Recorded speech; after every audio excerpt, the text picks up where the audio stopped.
Hello everyone and welcome back to my channel and don't forget to subscribe my channel. तो जैसे कि episode के last में हमने देखा था कि जियोंग किलगिम से कहती है कि जितनी मुश्किल परीक्षा होती है मैं उतना ही अच्छा खाना बनाती हूँ। तो किलगिम कहती है कि फिर तो डरने की कोई बात ही नहीं है। फिर हमें उन तीनों को शाही रसोई में दिखाया जाता है। बावर्ची इन कहते हैं कि आप क्या कह रहे हैं राजमंत्री, एक महिला खाना बनाएगी? तो राजमंत्री कहते हैं कि मैं इसमें कुछ नहीं कर सकता, ये फैसला खुद महाराज ने लिया है। बावर्ची इन कहते हैं कि क्या राजमाता को इन सब के बारे में पता है? तो बोंगसिक कहते हैं कि अरे तुम क्या कर रहे हो, क्या तुम्हें दिख नहीं रहा कि राजमंत्री इन्हें खुद लेकर आए हैं? तुम इस मौके की नजाकत को समझो। बावर्ची इन कहते हैं कि मैं गुस्ताखी करने के लिए माफी चाहता हूँ, लेकिन महिलाओं को यहाँ पर आज तक सिर्फ मदद करने के लिए भेजा गया है। बावर्ची इन कहते हैं कि तुम्हें देखने से तो लग रहा है कि जैसे तुम्हारे तौर तरीके शाही बावर्चियों से अलग हों। और जियोंग से पूछते हैं कि तुमने ये काम कहाँ से सीखा? तो जियोंग कहती है कि मैं आपको बताऊंगी भी तो आपको पता नहीं चलेगा, मैंने जहाँ से ये काम सीखा है वो बहुत दूर है। तो बावर्ची मैंग और बावर्ची इम उससे मजीद सवाल करने लगते हैं। तो किलगिम उन्हें रोकती है और कहती है कि तुम लोग महाराज के फैसले पर ऐसे सवाल कैसे उठा सकते हो? तो फिर वो सभी वहाँ से जाने लगते हैं। जियोंग उन्हें कहती है कि अरे रुको, अब तुम लोग कहाँ जा रहे हो? तो किलगिम कहती है कि इनके पास सवालों का जवाब नहीं है तो यहाँ से जा रहे हैं। तो जियोंग कहती है कि रसोई में काम करने वाले लोग अक्सर ऐसे ही होते हैं, तो चलो हम अपना काम करते हैं। फिर वो दोनों खाना बनाने के लिए चली जाती है। बोंगसिक राजमंत्री के पास आता है और कहता है कि बताइए मेरे लिए क्या हुक्म है? तो राजमंत्री कहते हैं कि इस बावर्चन को महाराज ने खुद भेजा है, तो तुम बाकी सभी बावर्चियों को अच्छे से बता देना। फिर जियोंग और किलगिम पूरी तरह से महल की रसोई को देखती हैं और बहुत ज्यादा इम्प्रेस भी होती हैं। जियोंग देखती है तो वहाँ पर बहुत कम सामान होता है। इतने में किलगिम कहती है कि दीदी मुझे यहाँ पर कच्चे मांस की खुशबू आ रही है। तो जियोंग कहती है कि नहीं, मुझे तो ऐसी कोई स्मेल नहीं आ रही। तो किलगिम जियोंग को चुप करवाती है और सूंघते सूंघते उस टेबल पर आ जाती है जहाँ पर उस मांस को काटा जा रहा था। जियोंग कहती है कि किलगिम तुम्हारी नाक तो सच में कमाल की है। फिर वो वहाँ से एक छोटा सा गोश्त का टुकड़ा उठाती है और मुंह में डाल लेती है। किलगिम कहती है कि दी आप भी क्या करती हैं, कुछ भी मुंह में डाल लेती हैं। तो जियोंग बोंगसुक से पूछती है कि क्या यहाँ पर हिरन का मांस बनाया गया था? तो बोंगसिक कहते हैं कि हाँ, महाराज कल ही हिरन का शिकार करके आए थे और आज उसे पका लिया गया। तो हिरन के बारे में सोच के जियोंग हंसने लगती है। किलगिम कहती है कि दीदी क्या हुआ, आप हंस क्यों रही हैं? तो जियोंग उसे कहती है कि तुम्हें पता है मेरी खासियत है डियर स्टिक्स बनाना। तो किलगिम कहती है कि क्या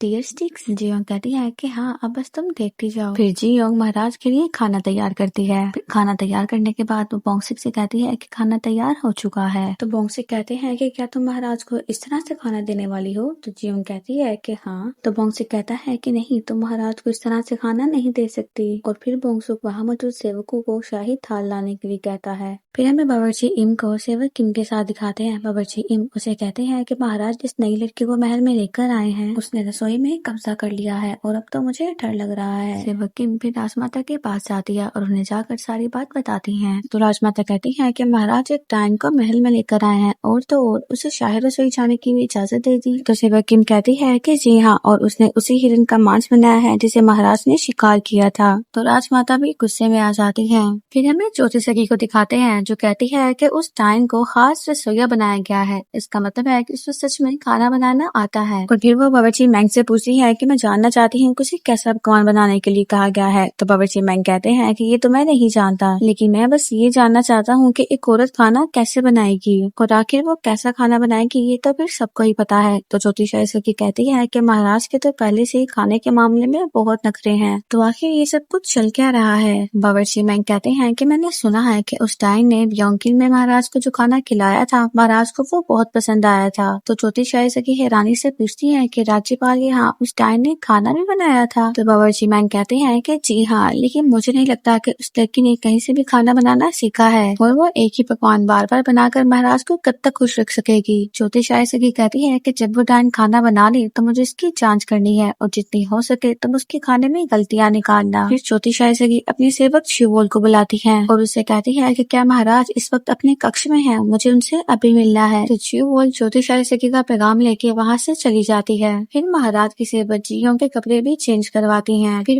फिर वो बाहर से महाराज को आवाज देती है कि महाराज आपका शाही भोजन तैयार है। तो महाराज कहते हैं कि अंदर आने दो। जियोंग अंदर जाती है और सामने बैठे हुए महाराज को देखती है जो अपने कपड़े खोल के बैठे होते हैं। जियोंग कहती है ये खाना खाने के लिए कपड़े खोल के क्यों बैठा हुआ है? जियोंग बहुत ज्यादा नर्वस हो रही होती है तो कहती है कि जियोंग फोकस कर, ये इतिहास का सबसे दानशा राजा था लेकिन इतिहास बदल गया था तो सब कुछ ठीक है। फिर महाराज उन्हें उसे कहते हैं कि तुम ऐसे खड़ी क्यों हो, मुझे बताओ कि तुमने क्या पकवान बनाया है। जियोंग महाराज को अपने खाने के बारे में बताती है तो महाराज सोचने लगते हैं कि मैंने ऐसा खाना पहले कभी नहीं देखा। जियोंग उन्हें मजीद बताती है तो महाराज कहते हैं कहीं तो मेरा मजाक तो नहीं बना रही। तो जियोंग कहती है कि मैं और तुम्हारा मजाक। महाराज खाने लगते हैं तो जियोंग उसे कहती है कि इसे ऐसे नहीं, इन दोनों को एक साथ खाया जाता है और खाने से पहले इन्हें मिक्स किया जाता है ताकि इसका स्वाद ज्यादा हो जाए। फिर जियोंग खाना मिक्स करती है और महाराज के सामने ही चम्मच बनाती है और कहती है कि इसे हम टेबल साइड सेवा कहते हैं। आप पकवान को अपने सामने बनता हुआ देखते हैं और आपकी भूख ज्यादा होती है। फिर जियोंग महाराज से कहती है कि अब आप खा लें। तो महाराज अपनी सेवक से कहते हैं कि पहले आप खाकर बताएं। वो खाती हैं और उन्हें बहुत ज्यादा अच्छा लगता है और फिर महाराज खाना खाते हैं। महाराज खाना खाते ही किसी और ही दुनिया में पहुंच जाते हैं। तो महाराज कहते हैं कि मैं तुम्हें कैसे बयां करूं कि मुझे ये खाना कैसा लगा है। फिर जियोंग महाराज को अपनी दूसरी डिश के बारे में बताती है। महाराज उसे देखते हैं और कहते हैं कि देखने के साथ साथ इसकी खुशबू भी कमाल की है। तो जियोंग महाराज से पूछती है कि महाराज खाने में आपके लिए क्या डिपेंड करता है, खाने का जायका या फिर खाने की खुशबू। तो महाराज कहते हैं कि खाने का जायका। तो जियोंग कहती है कि मेरे लिए उसकी खुशबू अच्छी होनी चाहिए। तो महाराज यही कहते हैं कि ऐसा क्यों। तो जियोंग कहती है कि जायके में हमारे पास 5 टेस्ट होते हैं लेकिन खुशबू में तो अनगिनत स्वाद होते हैं। तो महाराज कहते हैं कि हाँ, अब तुम बता रही हो तो एहसास हो रहा है। फिर महाराज उन्हें अपनी सेवक को इशारा करते हैं खाना खाने का।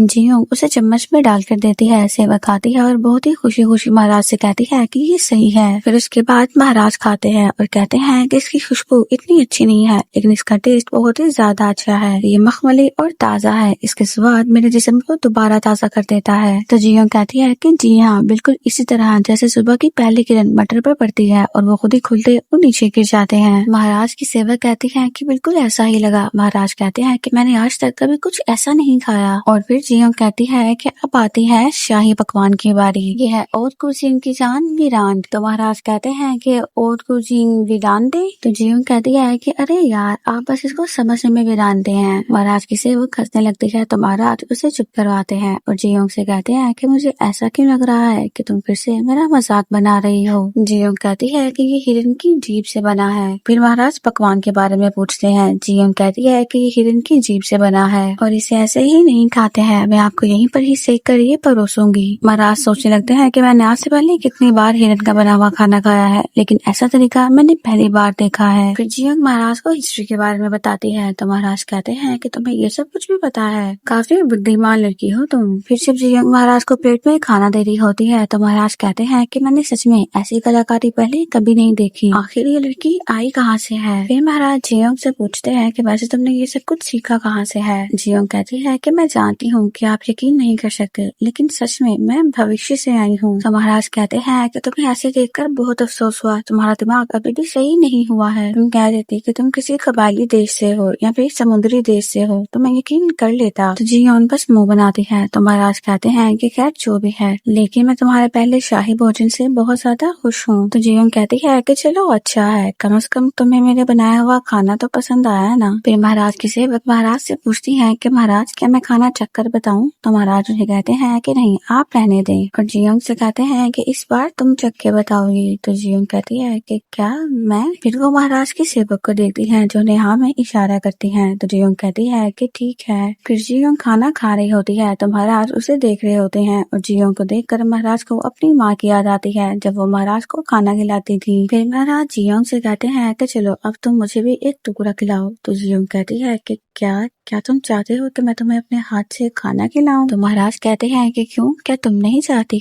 तो जियोंग कहती है कि नहीं, ऐसा नहीं है, मैं खिलाती हूँ। फिर जियोंग महाराज को मांस का एक टुकड़ा खिलाती है तो महाराज उसे खाते हुए अपने बचपन को याद करते हैं। फिर महाराज जियोंग से पूछते हैं कि तुमने मेरे दिल को कैसे समझ लिया, तुम्हें कैसे पता चला कि ये खाना मुझे पसंद आएगा। तो जियोंग कहती है कि अगर मैं सच कहूँ तो मैंने राजा योनिंग के बारे में पढ़ा था और उसने ही मुझे प्रतियोगिता भी जिताई थी, पर मैंने कभी सोचा नहीं था कि मैं तुम्हें ये खाना खिलाऊंगी, ये एक सपने जैसा है। तो महाराज यूं कहते हैं कि राजा योनी, आखिर ये राजा कौन है, तुमने पहले भी इस राजा का नाम लिया था। तो जियोंग सोचती है कि इसे समझाना खतरे से खाली नहीं है। तो कहती है कि अच्छा, मैंने कहा था, पता नहीं आजकल मुझे क्या हो गया है। तो महाराज कहते हैं कि मैं एक बार फिर से तुमसे पूछता हूँ कि तुमने क्या सोचकर मेरे लिए ये पकवान बनाए। जियोंग कहती है कि जब मैंने आपके खाने के बारे में सोचा तो मैंने कहा क्यों ना मैं आज आपको वो खिलाऊं जो बाकी राजा भी खाते हैं। यूरोप में वो मौजूद राजा अक्सर यही खाते हैं। तो महाराज कहते हैं कि अच्छा नमन। तो जियोंग कहती है कि नमन कौन? अच्छा, तो जोशियो एरा में यूरोप को नमन कहा जाता था। फिर इतने में ही भाई ज्योतिषाई सखी आ जाती हैं और राजमंत्री से वो कहती हैं कि महाराज से कहो कि हम आ गई हैं। तो राजमंत्री उनसे कहते हैं कि आप अभी महाराज से नहीं मिल सकती। तो ज्योतिषाई सखी की सेवक कहती है कि ये तो गुस्ताखी है, तुम आखिर उनको ऐसे कैसे मना कर सकते हो। ज्योतिषाई सखी राजमंत्री से कहते हैं कि मेरे सामने से हट जाओ। राजमंत्री कहते हैं कि महाराज अभी इस वक्त उस खाने को चख रहे हैं जो नई बावर्ची ने बनाया है, तो इसलिए फिलहाल कोई भी अंदर। अभी वो इतना ही कहते हैं कि ज्योतिषाई सखी उन्हें धक्का देते हुए आगे चली जाती है। ज्योतिषाई सखी महाराज के कक्ष का थोड़ा सा दरवाजा खोलती है और महाराज को जियोंग से बातें करते हुए देखती हैं। इतने में ही राजमंत्री आगे आते हैं और दरवाजा बंद कर देते हैं। ज्योतिषाई सखी गुस्से से बोलने लगती है कि तुम जानते भी हो कि तुम क्या कर रहे हो और तुम्हें इसकी सजा जरूर मिलेगी। तुम ये मत सोचना कि तुम्हें छोड़ दिया जाएगा। फिर वो राजमंत्री को धक्का देने लगती है। तो राजमंत्री कहते हैं कि आप ऐसे नहीं जा सकती अंदर। इतने में ही कक्ष में से महाराज की आवाज आती है जो कहते हैं कि बाहर क्या हो रहा है, हमने आपसे कहा है ना कि किसी को भी अंदर ना आने दिया जाए। ज्योतिषाई सखी कहती है कि महाराज मैं आपकी ज्योतिषाई सखी हूँ, मैं आपके लिए मिंग राजवंश की एक बेशकीमती चित्रकला लेके आई हूँ, लेकिन शायद ये सही समय नहीं है, मुझे यहाँ से चले जाना चाहिए। तो महाराज जिन्हें कहते हैं कि हाँ ये सही रहेगा, आप जा सकती हैं ज्योतिषाई सखी। तो ज्योतिषाई सखी गुस्से से वहाँ से चली जाती है। जियोंग महाराज जिन्हीं से कहती है कि मुझे लगता है कि अब मुझे यहाँ से चले जाना चाहिए। जियोंग जाने के लिए खड़ी होती है तो महाराज जिन्हीं जियोंग का हाथ पकड़ लेते हैं और उसे अपने साथ बिठा देते हैं। महाराज जिन्हीं जियोंग से कहते हैं कि तुम कोई आम लड़की नहीं हो। जियोंग सोचने लगती है कि हाँ ठीक है, पर इतना करीब आने की क्या जरूरत है, ये दूर से भी तो बोल सकता है। तो महाराज जियोंग के करीब आते हैं और कहते हैं कि फिर इसीलिए मैं तुम्हें चुनता हूँ। तो जियोंग सोचती है कि तुम्हें चुनता हूँ क्या,